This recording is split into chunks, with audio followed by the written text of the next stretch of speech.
que les enfants de Dieu doivent faire au lieu aujourd'hui vraiment au point que on se demande s'il y a vraiment l'amour de Dieu dans les églises actuellement. Parce que les chrétiens aiment se réjouir des souffrances des autres et des moyens de moquerie. Où est la bienfaisance? Tu te moques de ton frère qui est à l'église avec toi, qui n'a pas assez de vêtements. Tu te moques vraiment de sa seule chaussure. Mais au lieu vraiment de te moquer de lui, fais un acte de bienfaisance. Fais-lui des surprises. Tu vas au marché, tu achètes et puis tu envoies. Vraiment, dans ce domaine, tu peux vraiment témoigner de la bienfaisance du moment. Souvent, lorsqu'elle va au marché, elle achète des choses où elle vient donner aux enfants qu'elle voit qui sont dans le besoin. Ils sont des modèles à suivre. Confessez l'amour de Dieu. Quel est ce Dieu que tu adores où on ne voit pas les bonnes œuvres en toi? Quel est ce Dieu que tu adores où on ne voit pas les lèvres vraiment des louanges venant de lui? Des calomnies, vraiment en train de diffamer. Dieu nous demande ce matin que l'enfant de Dieu soit vraiment en train de démontrer la bienfaisance et la libéralité. Vraiment, c'est ce que je retiens du premier message. Amen. Et le deuxième message, vraiment, Dieu nous dit de nous attacher à la sainte doctrine. De nous attacher à la sainte doctrine qui est la pierre angulaire déposée par Jésus-Christ. Alléluia. Aujourd'hui, plusieurs trouvent que ici on prêche bien, mais ce qu'ils ne peuvent pas supporter, ce sont les mèches, les fossiles, les comme ceci, les comme cela. Mais sachons que le corps est la poussière, l'homme retourne à la poussière. Quel prix tu gagnes en affermissant ton corps sans penser à l'état de ton âme qui sera jugé? Tu prends plus de temps pour nourrir ton corps et l'âme. Que l'homme s'attache à cause de ce que les gens aiment les femmes aujourd'hui. La parole de Dieu dit que l'âge est le chemin que beaucoup empruntent. Mais et toi, quand Dieu dit que c'est et toi, c'est pour dire que l'homme doit faire des efforts, ce qui est difficile à accepter puis suivre. Que l'homme fasse des efforts pour se détourner des femmes que beaucoup aiment entendre et avoir l'esprit de discernement pour vraiment mieux choisir le bon chemin pour ne pas être dans le regret plus tard. Parce que aujourd'hui, beaucoup de docteurs entraînent beaucoup de personnes dans la fausseté. Et c'est parce que c'est le désir aussi de leur cœur, puisqu'ils n'aiment pas la sainte doctrine. Le troisième message, vraiment comme on vient de l'entendre, il faut se détourner des plaisirs du monde, du football. Moi, mon père spirituel m'a dit une fois que le football devient un péché lorsque tu ne vas pas au programme de Dieu et que tu t'en vas regarder la télévision. Sinon, un chrétien peut regarder la télévision, il n'y a pas de péché dedans. Mais nous savons que le football, tout ce qui est foot, est dirigé par le Dieu Olympe. Or, Dieu nous dit que l'homme ne doit pas suivre deux dieux. Tu haïras l'autre et tu aimeras l'autre. La télévision que le diable utilise pour vraiment détruire plusieurs âmes.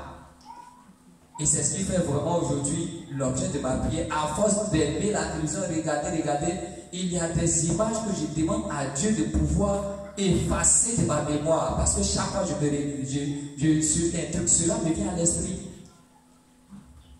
Or que nous avons à vaincre la pensée. Donc, vraiment, c'est ce que je retiens ce matin. Amen. On acclame le Seigneur l'Église.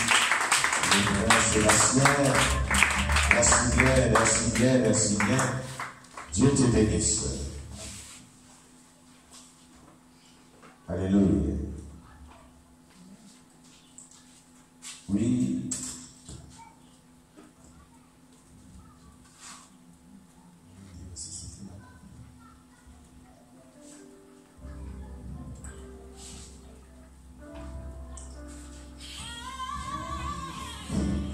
Alléluia.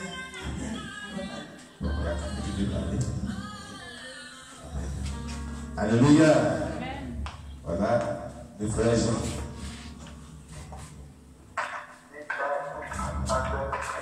Shalom, shalom, frère Jean. Oui. Aujourd'hui, vous nous avez interpellé une évangélisation. Évangélisation.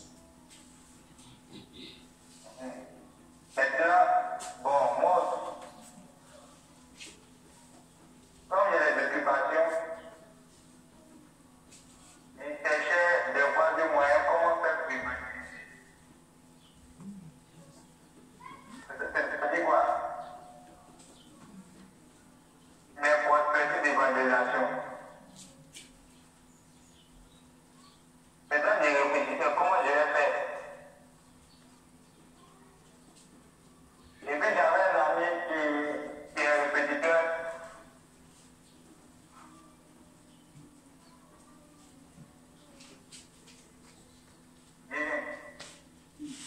Il faut parler, frère.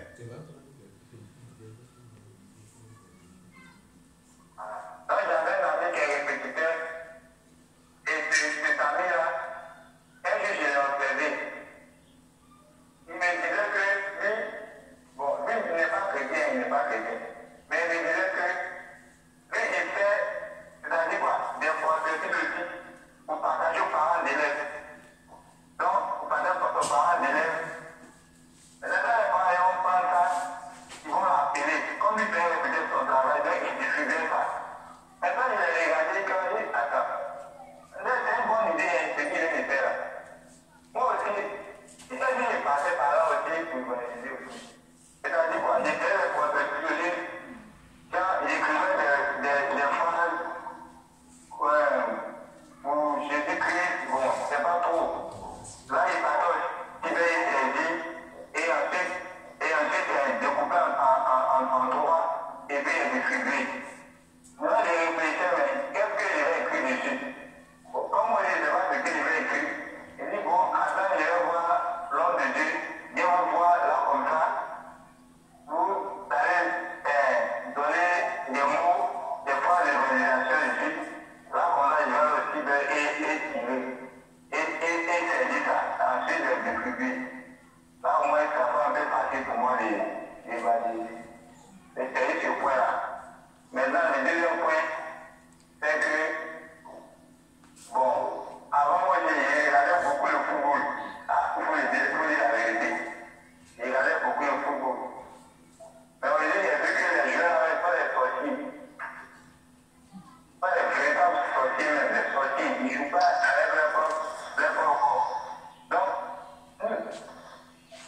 Donc, c'est bon, je vais les faire assis. Et le football est dirigé par le Dieu.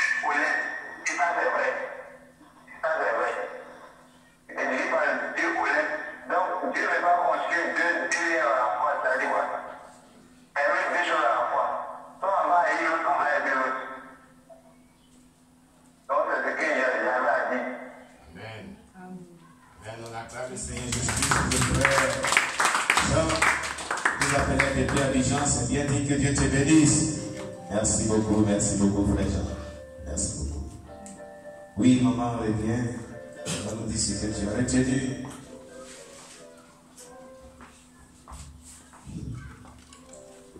Alléluia. Alléluia. Amen. Bon, il faut dire que au niveau du troisième message, c'est que j'ai compris ce matin, c'est au niveau des tenues. Voilà, au niveau des tenues du football. Pour dire qu'aujourd'hui, il y a beaucoup de parents d'enfants qui aiment vraiment payer les tenues de football pour donner à leurs enfants pour porter. On doit beaucoup faire attention à ces tenues-là, parce qu'il a dit qu'il y a des logos en dessous. Et ces logos-là, vraiment, sont à l'image du dragon. Et le dragon qui est ici est l'image de Satan.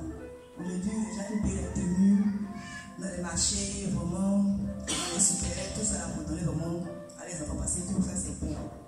Aujourd'hui, quand tu veux payer vraiment un article sur le marché, il ne faut pas vraiment regarder la couleur de l'article pour pouvoir vraiment l'acheter. Mais il faut vraiment faire attention aux différents vraiment logos, aux différentes marques. Parce qu'aujourd'hui, il faut dire que sur le marché, les choses sont vraiment beaucoup marquées par Satan. Alléluia. Amen. Parce que quand on a fait ici les témoignages, vraiment avec la main dans sa vie et le pasteur Oscar, ils ont dit comme cela que Satan vraiment a une usine sous la mer, travaille là-bas. Et ils ont une manière de faire représenter ces articles qu'ils font là, sous la mer, dans leur usine là, sur le marché. Alléluia. Amen. Le frère Nathanaël ici a rendu témoignage ici à propos vraiment des parures concernant les mèches. Il a dit qu'il y a une dame là qui gérait vraiment un magasin de mèches. Et ce jour-là, elle avait oublié vraiment quelque chose de très important dans son magasin. Et maintenant, elle arrive à la maison, voilà que c'était tard, minuit, 2 heures du matin par là. Donc, elle avait besoin de ça parce qu'elle devait aller très tôt à la banque vraiment pour faire vraiment ses affaires, avant de venir. Et elle s'est entêtée, elle est venue là, minuit, 2 heures du matin. Et quand elle est rentrée dans la maison, elle a vu vraiment des choses pas possibles dans le magasin, des choses vraiment qui s'est passées. C'était comme les mèches vraiment physiques qui étaient là, accrochées, étaient vraiment en échange avec le mec, avec d'autres mèches qui provenaient du sol, sous le sol, et qui étaient vraiment en train de s'installer au mur. Elle-même vraiment était paniquée. Alléluia. Donc vraiment, le monde invisible vraiment travaille beaucoup. Donc nous vraiment, parce que le Seigneur a interrogé cet homme-là. Il dit, tu étais sur la terre là, tu jouais au football. Mais aujourd'hui tu es venu là, regarde-toi complètement. Regarde le logo qu'il a dessus, bien aimé. On va au marché là, on voit, tout est beau, tout est joli, mais ce n'est pas tout qu'on vraiment, on doit vraiment acheter. Alléluia. Et il a dit ici, et maintenant aussi le contenu sur ceci. Le premier message nous a parlé de cela par rapport aux vêtements sacerdotaux. Les vêtements sacrés. C'est le fait de revêtir Christ. Alléluia.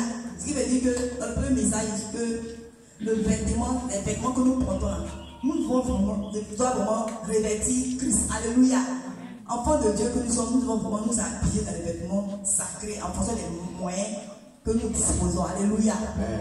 Un enfant de Dieu, que ce soit la femme, l'homme, la jeune fille, le jeune homme, nous devons vraiment nous habiller correctement de manière permanente à la maison, pour aller au marché, pour aller au service, pour venir dans la présence de Dieu, partout où nous trouvons. Nous devons nous habiller correctement, tout fait. Alléluia. Ça aussi, là, ça parle des vêtements aussi sacrés. Ça, c'est le qui revêtit Christ. Quand tu t'habilles comme cela, quand tu vois, déjà, ça fait la différence entre un enfant de Dieu et un enfant qui n'a pas compris comment être dans le Seigneur. Alléluia. Voilà, ici, il faut dire que les messages, on a reçu beaucoup.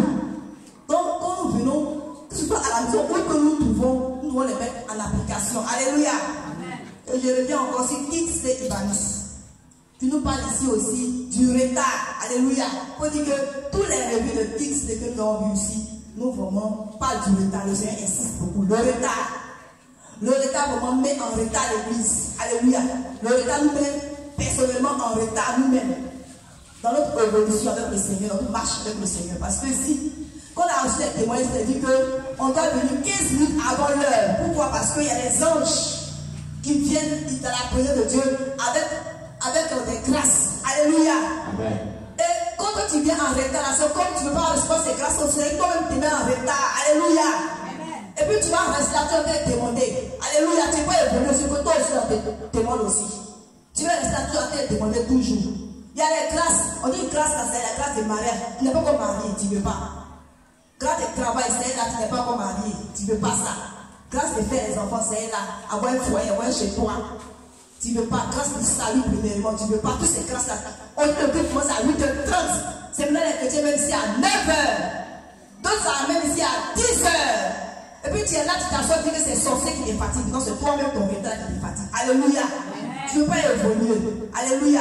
Changeons de mentalité.